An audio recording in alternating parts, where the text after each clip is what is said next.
Κρατήστε μία ημερομηνία.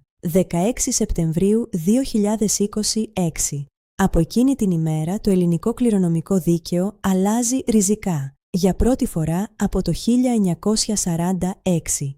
Και αν έχετε ακίνητο, διαθήκη ή απλώς οικογένεια, σας αφορά.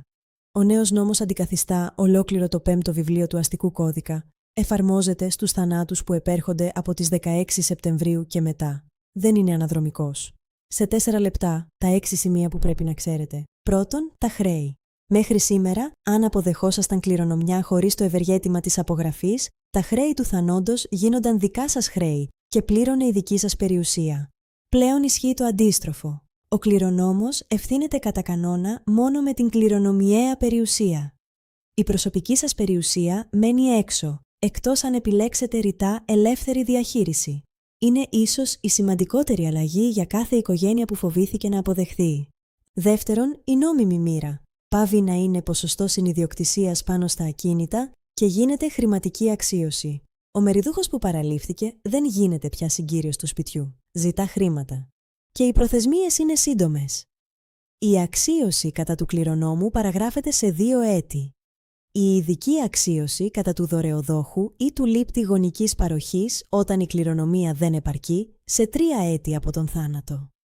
Προσέξτε και τι μπαίνει στον υπολογισμό. Οι δωρεές προς τρίτους πιάνουν πλέον, κατά κανόνα, την τελευταία 5ετία, αντί για 10ετία. Όμως οι χωρίς αντάλλαγμα παροχές προς τον ίδιο τον μεριδούχο συνυπολογίζονται ανεξάρτητα από το πότε έγιναν. Τρίτον, ο επιζών σύζυγος και ο σύντροφος. Χωρίς διαθήκη, ο σύζυγος που συντρέχει με ένα μόνο τέκνο παίρνει πλέον το 1/3, αντί για το 1/4. Με 2 ή περισσότερα τέκνα, το ποσοστό μένει στο 1/4. Προστίθεται δικαίωμα αποκλειστικής χρήσης της οικογενειακής στέγης για 1 έτος. Και για πρώτη φορά αποκτά κληρονομικά δικαιώματα ο σύντροφος ελεύθερης ένωσης, με τουλάχιστον 3ετή συμβίωση ή κοινά τέκνα. Είναι όμως περιορισμένα. Για ουσιαστική περιουσία χρειάζεται διαθήκη. Τέταρτον, 2 εργαλεία που απλώς δεν υπήρχαν στο ελληνικό δίκαιο. Η κληρονομική σύμβαση ενώπιον συμβολεογράφου εγκαθιστάται κληρονόμο δεσμευτικά. Δεν ανακαλείται μονομερός, χρειάζεται νέα συμφωνία και των 2 πλευρών. Και η σύμβαση παραίτησης, ένα τέκνο μπορεί να παραιτηθεί από μελλοντικά κληρονομικά δικαιώματα με ή χωρίς αντάλλαγμα, όσο ο κληρονομούμενος ζει. Για τις οικογενειακές επιχειρήσεις, αυτά τα 2 αλλάζουν ολόκληρο τον σχεδιασμό διαδοχής. Πέμπτον, οι διαθήκες.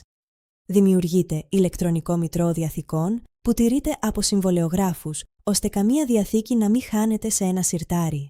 Ο έλεγχος γνησιότητας των ιδιόγραφων γίνεται αυστηρότερος και μπαίνουν δικλείδες για διαθήκες που συντάσσονται μέσα σε δομές υγείας υπέρ προσώπων που εργάζονται εκεί. Αν έχετε ιδιόγραφη διαθήκη κλεισμένη στο σπίτι, τώρα είναι η στιγμή να τη δείτε ξανά. Έκτον, η διανομή. Η δικαστική εκαθάριση της κληρονομίας γίνεται κεντρικός μηχανισμός. Ο εκαθαριστής μαζεύει, πληρώνει και αποδίδει. Και στη διανομή, το δικαστήριο μπορεί πλέον να δώσει ένα αδιέρετο ακίνητο σε έναν συγκληρονόμο, με αντάλλαγμα χρήματα στους υπόλοιπους αντί να καταλήξει το ακίνητο σε πληστηριασμό. Λιγότερα κλειστά σπίτια. Λιγότερες αιώνιες συνιδιοκτησίες. Πριν κλείσετε 4 ερωτήσεις. Υπάρχει διαθήκη και ξέρετε πού βρίσκεται. Ξέρετε αν η κληρονομιά έχει χρέη. Ποιοι είναι σήμερα οι μεριδούχοι σας. Και υπάρχει ακίνητο που θα καταλήξει σε 3 ή 4 συνιδιοκτήτες. Αν σε κάποια απαντήσατε δεν είμαι σίγουρος. Ο χρόνος μέχρι τις 16 Σεπτεμβρίου είναι πολύτιμος. Στην Τύσης, Γεώργιος Ταντανόζης και συνεργάτες δικηγορική εταιρεία εξηγούμε με απλά λόγια όσα πρέπει να ξέρει κάθε πολίτης για τα δικαιώματά του. Οι κανόνες διαφέρουν ανά περίπτωση. Για τη δική σας οικογενειακή περιουσία, ζητήστε εξατομικευμένη αξιολόγηση. Η γνώση είναι δύναμη. Τύσης. Γεώργιος Ταντανόζης και συνεργάτες, δικηγορική εταιρεία. Βρείτε μας στο thysis.gr